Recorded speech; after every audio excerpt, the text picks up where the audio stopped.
की फसल के अंदर फंगस जनित रोगों का अटैक हो चुका है और फसल में हम फंगस को किस प्रकार से पहचानें, तो भी आप फंगीसाइड के साथ मिलाकर स्प्रे कर दीजिए, जिससे जो फंगस है, कीट है, वो पूरी तरह से गेहूं की फसल के अंदर खत्म हो जाएंगे। वो लास्ट सिंचाई करते हैं उस समय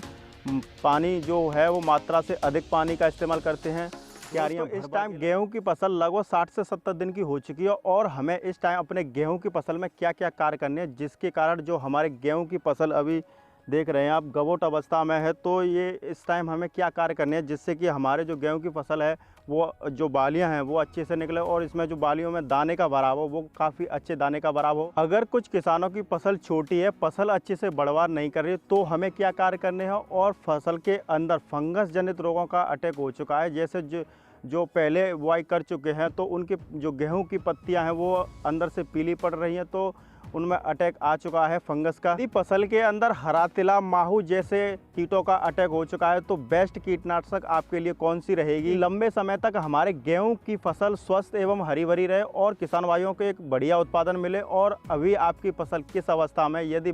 आपकी फसल गवोट अवस्था में या बालियाँ निकल चुकी है, तो कमेंट करके हमें ज़रूर बताएं, जिससे कि हमें एक फीड में मिलता है। और यदि आप हमारे चैनल पर पहली बार आए तो कृपया करके चैनल को सब्सक्राइब कर लें, पास वाले बेल आइकन घंटे को प्रेस कर लें ताकि अगली वीडियो का नोटिफिकेशन मिल जाए। तो चलिए शुरू करते हैं। तो दोस्तों, सबसे पहले हम बात कर लेते हैं कि हमारी गेहूं की फसल में किसी भी प्रकार का कोई फंगस नहीं है, किसी भी प्रकार का कोई कीट नहीं है। हमारी जो फसल है वो स्वस्थ एवं हरी भरी है, फसल गवोट अवस्था में है, गेहूँ में बालियाँ निकलना स्टार्ट रही है, तो आपके लिए बेस्ट रहेगा कि आप एक स्प्रे जरूर कर लें। दोस्तों, यदि आपके गेहूं की फसल हल्की है तो उसमें जरूरी पोषक तत्व तो देना आवश्यक हो जाता है, तो आपको लेना है NPK फर्टिलाइजर खाद। NPK फर्टिलाइजर खाद कौन सा यूज करना है, तो आपको लेना है NPK 05234 और 1261 का इस्तेमाल करना है। इसकी मात्रा की बात करूँ तो आप 500 ग्राम दोनों की मात्रा लेनी है, 500 ग्राम, और प्रति 200 लीटर पानी में घोलकर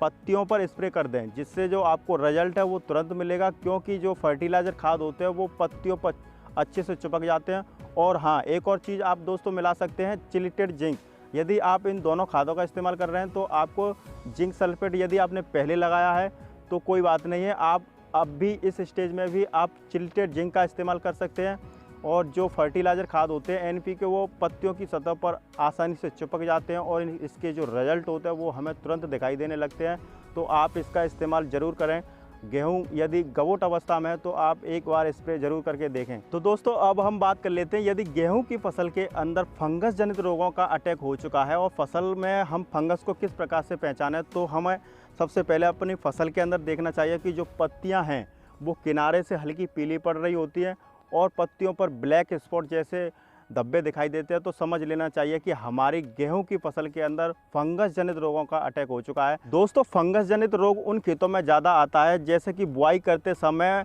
खेत के अंदर ज़रूरत से ज़्यादा अधिक बीज का उपयोग करते हैं, उन खेतों में फंगस जनित रोग ज़्यादा आते हैं, या ठंड अधिक पड़ रही होती है, मौसम ख़राब होने के कारण भी फंगस जनित रोग आ जाते हैं, या हम बुआई करते समय जब गेहूं का बीज डालते हैं तो उसका जो बीज होता है उसको अच्छे से सही से ट्रीटमेंट नहीं करते हैं, बीज उपचार नहीं करते, उन खेतों में फंगस आने की संभावना ज़्यादा रहती है। तो हमें किस फंगीसाइड का उपयोग करना चाहिए जिससे कि लंबे समय तक हमारी जो गेहूं की फसल है वो स्वस्थ एवं हरी भरी बनी रहे, तो इसके लिए जो बायर कंपनी का बोनस फंगीसाइड आता है, जिसमें यदि टेक्निकल की बात करूं तो टेबिकोनाजोल 38.9 EC फॉर्म में आता है। यह एक बहुत ही अच्छी फंगीसाइड है और इसका यूज आपको प्रति 1 ml 2 लीटर के हिसाब से गेहूं की फसल में स्प्रे कर सकते हैं। इसके जो रिजल्ट है वो काफ़ी बढ़िया रिजल्ट है। यदि और अगर फंगीसाइड की बात की जाए तो आप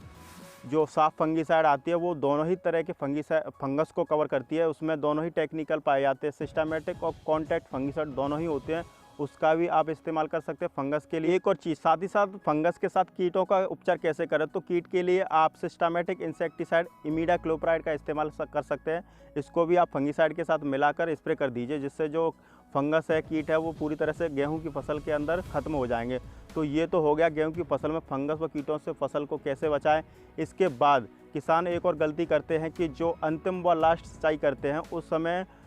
पानी जो है वो मात्रा से अधिक पानी का इस्तेमाल करते हैं, क्यारियाँ भर भर के लगा देते हैं, जिससे कि होता क्या है कि हल्की सी हवा चलने पर जो पौधे हैं वो गिर जाते हैं, जिसके कारण जो पौधे में दाने बनते हैं वो काफ़ी कमज़ोर दाने बनते हैं। तो ये गलती हमें नहीं करनी चाहिए। अंतिम व लास्ट सिंचाई करते समय मौसम यदि शांत हो, बिल्कुल हवा ना चले, उस वक्त आप गेहूं की लाट सिंचाई कर सकते हैं, जिससे कि गेहूं की फसल ना गिरे। तो दोस्तों इस प्रकार आप गेहूं में कुछ सावधानियां कर सकते हैं, जिससे कि हमें एक अच्छा उत्पादन मिले। यदि आपको वीडियो अच्छी लगी हो तो वीडियो को लाइक, कमेंट, शेयर ज़रूर करें।